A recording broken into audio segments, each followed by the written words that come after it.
अज्ञश्च अश्रद्धानश्च संशयात्मा विनश्यति नायं लोकोस्ति न परः न सुखम संशयात्मनः।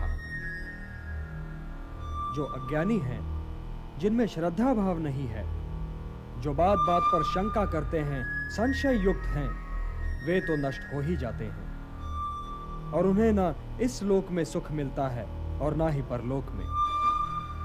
इसलिए हे भारत, संशय को त्यागो और तुम्हारे भीतर जो मुनि बैठा है उसे जगाओ। ज्ञान योगी बनो पार्थ, ज्ञान योगी बनो और समझ लो कि ज्ञान की चरम सीमा ही कर्म संन्यास है। आप कर्म संन्यास और कर्म योग दोनों ही की प्रशंसा कैसे कर सकते हैं केशव? ये दोनों एक दूसरे को काटते नहीं बंधु, और कल्याणकारी तो ये दोनों ही हैं, किंतु इन दोनों में श्रेष्ठ है कर्म योग। वो क्यों और वो कैसे? जो द्वेष और आकांक्षा से ऊपर उठकर कर्म करता है वो तो नित्य सन्यासी है ही, और वो द्वंद्वों से रहित होकर सांसारिक बंधनों से मुक्त हो जाता है। इसलिए जो कर्म सन्यास को कर्म योग से अलग समझता है वो तो मूर्ख है ही। ज्ञानी ऐसा कभी नहीं समझते।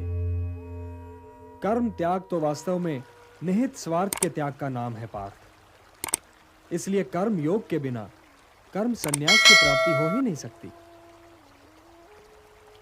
कर्मयोगी को तत्वों का ज्ञान होता है और उसका देखना न देखना, सुनना न सुनना, चखना न चखना, जागना न जागना, लेना न लेना, छोड़ना न छोड़ना और उसका हर कर्म लोक कल्याण के लिए होता है।